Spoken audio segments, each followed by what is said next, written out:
I just saw the movie Queer, directed by Luca Guadagnino, based on the William Lee Burroughs novel, which I haven't read yet.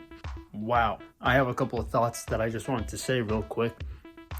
One, it is the best kind of directing for me, the kind of directing that interests me the most. Great movie, by the way. You should definitely see it if you haven't. But it reminds me of Scorsese, but it's not like a Scorsese movie.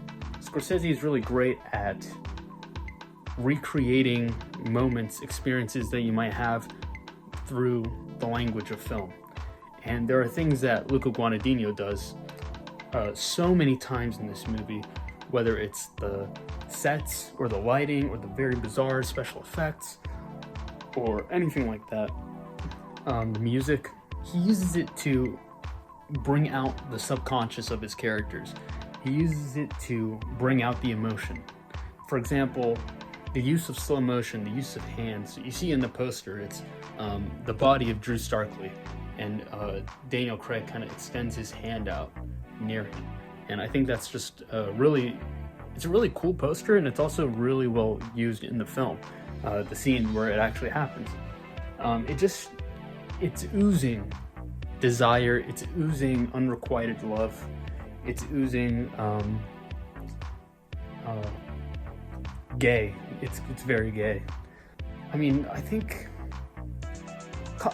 the thing is, Call Me By Your Name is like kind of a classic. It's in the past 10 years, it's one of the best movies.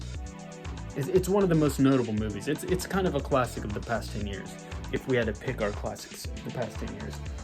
But I'm thinking like Queer might be his best film. I think it might be his best film. Challengers is even like really great.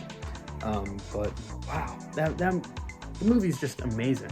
The performances were great. Daniel Craig, it's weird seeing him so like unhinged and unfiltered and vulnerable in this movie when I've known him as James Bond for so long.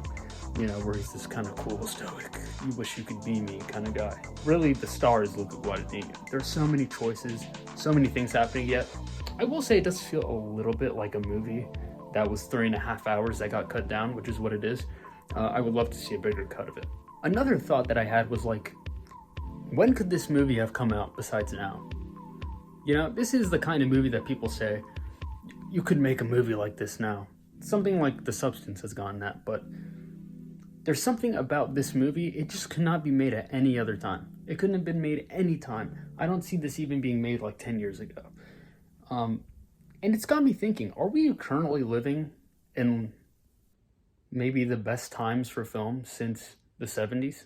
The other thing about the 70s is that we've seen the classics of the 70s.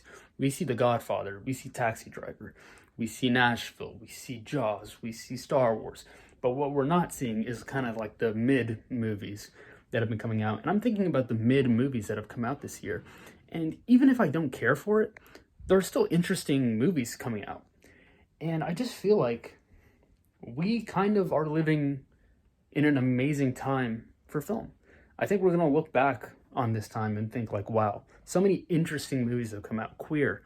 I saw The TV Glow, another queer, really ambitious, amazing movie. Megalopolis, Challengers. Even on the studio level, we're getting really interesting movies. I think the 20s right now, terrible start with COVID. 2020 was horrible. Nothing came out. The Five Bloods was the best movie that came out that year. I'm just thinking this is like the best time for movies right now since the 70s. I don't know. What do you think? What do you think about Queer? Did you watch it? Let me know what you think. Invite your dad to watch this movie. Ask your dad to watch this movie with you.